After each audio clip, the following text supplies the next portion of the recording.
Naduduwag ang ASEAN sa China. Nararamdaman yan ni Defense Secretary Guo Chudor.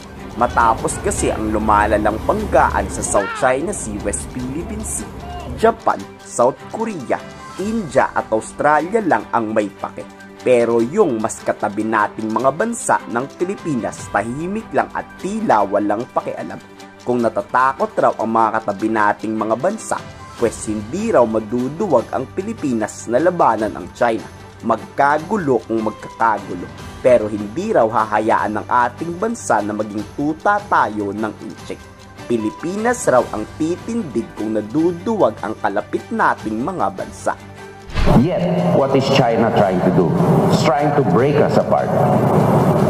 And that, fortunately, will not happen because I believe firmly that our leaders realize that in this region, China, although without saying it, and I'll say it for you, is the biggest disruptor of international peace in the ASEAN region. Nagulat ang lahat ng Defense Executive ng ASEAN. Tama naman, di ba? Kung tatahimik lang kasi at walang pake, edi ang ibig sabihin, pabor kayo sa China. Pabor kayong sundin ang mga gusto ng Chinese. Pero hindi daw papayag ang Pilipinas sa ganyan. We should not allow China to define what ASEAN centrality means. We should get together in ASEAN and protect each other's sovereign rights and sovereignty while settling our internal disputes between and amongst ourselves within the context of the ASEAN Charter. At dito pinagbantaan ni Secretary Guo ang lahat.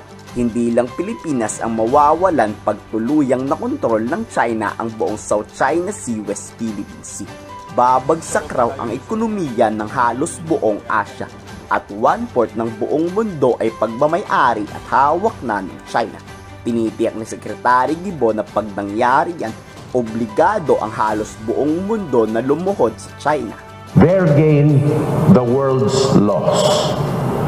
I repeat, it is not a Philippine loss so much as a world's loss because a retesting, a recalibration, a redefinition by bilateral agreements which chip away from multilateralism and multilaterally agreed upon frameworks and rules and norms becomes the venue for reshaping a legal order into one country's specific benefit.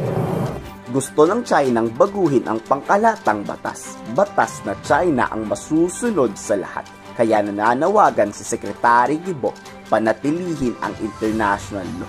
Di yung gumagawa ang China ng sariling batas nito na susundin ng lahat. Finally, this is a call from the Secretary of the Republic of Defense of the Republic of the Philippines. Please help the Philippines be, as Ambassador Carlson said, a global leader in enforcing and upholding rules-based international order, norms of international law, and do not let the Philippines be a victim for standing up to international. Nangangahulugan na kahit saan pa to umabot o magkagera man, maninindigan ang Pilipinas na hindi magiging tuta sa sariling bayan. Handa kaming lumaban sa China. Kayo, anong masasabi nyo sa panawagan ng Secretary Guo na walang paking mga katabi nating bansa? I-komento sa baba ang inyong saloobin.